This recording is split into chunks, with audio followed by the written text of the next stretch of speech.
At this time, it is my great pleasure to introduce our keynote speaker, Deputy Minister Nosa Ero Brown. A value-driven leader with over a decade of experience, she has been a champion of inclusive leadership, talent development, and anti-racism initiatives across Ontario. As the Deputy Minister of Citizenship and Multiculturalism, she is committed to building stronger communities and empowering diverse voices. Please join me in giving a warm welcome to Deputy Minister Nosa Ero Brown. Amazing to have my own personal hype crew. Love it.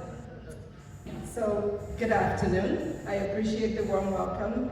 As has been said, my name is Nosa Ero Brown, and I'm the Deputy Minister of the Ministry of Citizenship and Multiculturalism in Ontario. And I stand before you as a proud Nigerian and proud Canadian today. Thank you. So it's truly an honor to be here for this Black History Youth Celebration and essay writing competition. I want to recognize the elders that are here, community leaders, educators, parents, and all the champions in this room who continue to lift others up. I am one of those who's lifted up, and it gives me no greater pleasure than to pass that on. We see you, we appreciate you, and we hear you.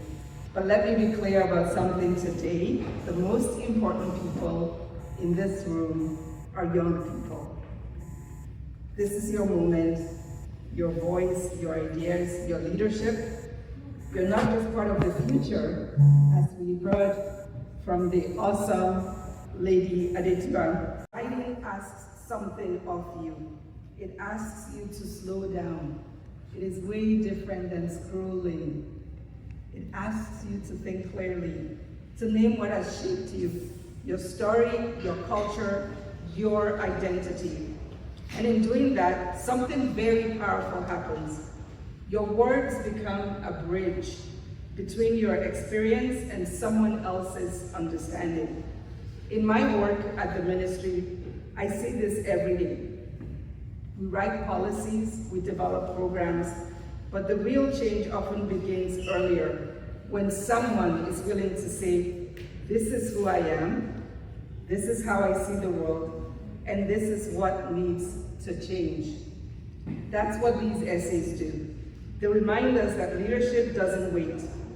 It doesn't wait for a title, it doesn't wait for a position, doesn't wait for you to stand behind the podium. It begins the moment you find your voice and you decide to use it. What stands out about you, each of you, young people in the room, is a choice.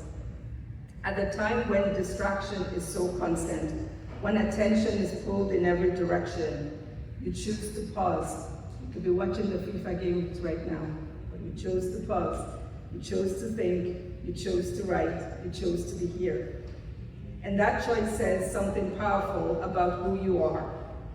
When I was about 16 years old, many moons ago, I know it doesn't look like it, but many moons ago, I wrote an essay about democracy while living under military rule in Nigeria. At the time, it did not feel extraordinary.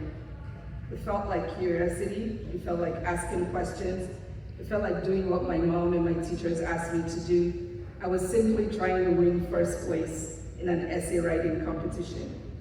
I had no idea that moment will shape my future. No idea. And this is what I want you to remember today. You rarely know in the moment the power of your voice. That essay led me to a scholarship, that led me to a college, that led me to the Ontario Public Service, that led me right here. There's never any mistakes.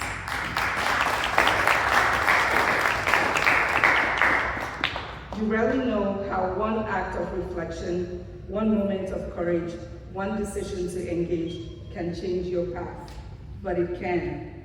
Because at a stage in life when it's often easier to stay quiet, to follow the crowd, to look away, you choose something different.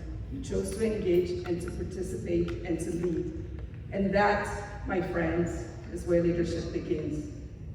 It begins when you pay attention to what others overlook, when you ask questions others are afraid to ask, when you care enough to imagine something better, when you're brave enough to make mistakes.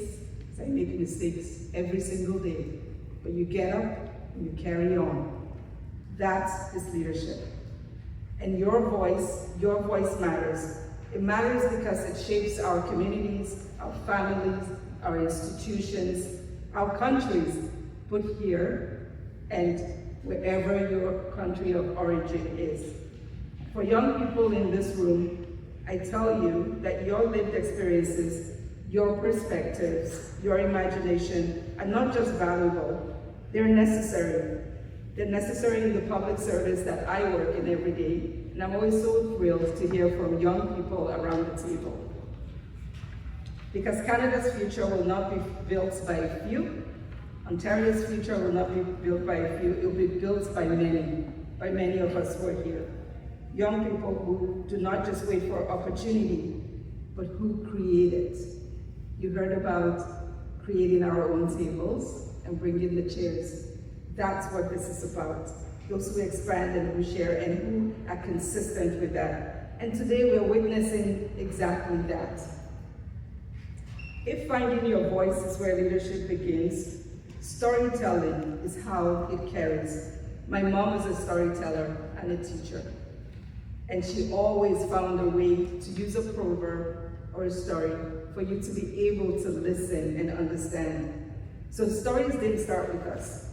It started with our ancestors. They were carried through families, through communities, through generations, in our names and what they mean, in our food, in our music, in our faith, in the sacrifices of those who came before us.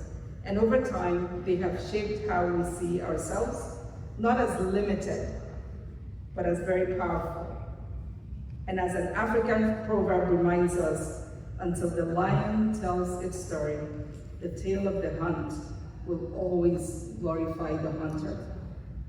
That proverb stays with me because it's a reminder that voice matters, that who tells the story matters, that who's in the room matters, and who shapes the story matters.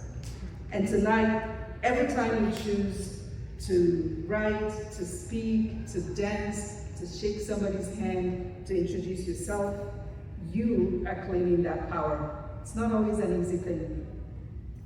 But as they say, the journey of 1,000 miles begins with that first step. And when you use your voice, when you tell your story, you begin to lead beyond borders, not just across countries and across cultures and experiences. And many of you are already doing this.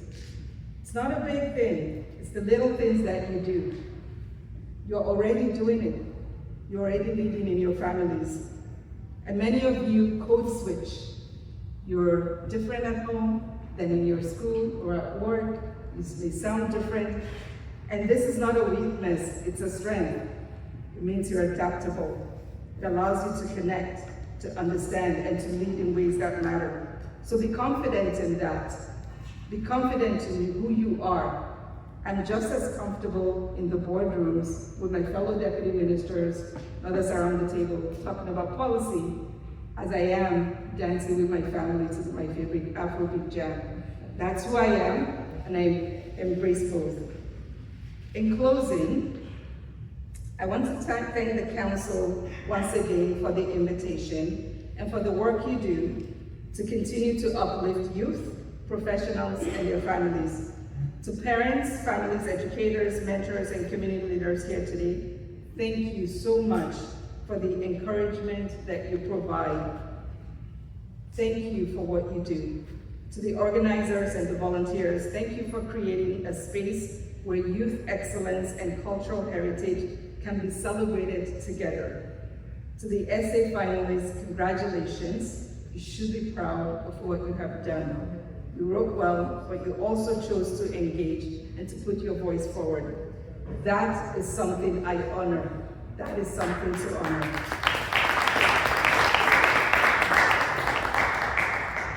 And to everyone here tonight, whether or not you're receiving an award, you took that first step.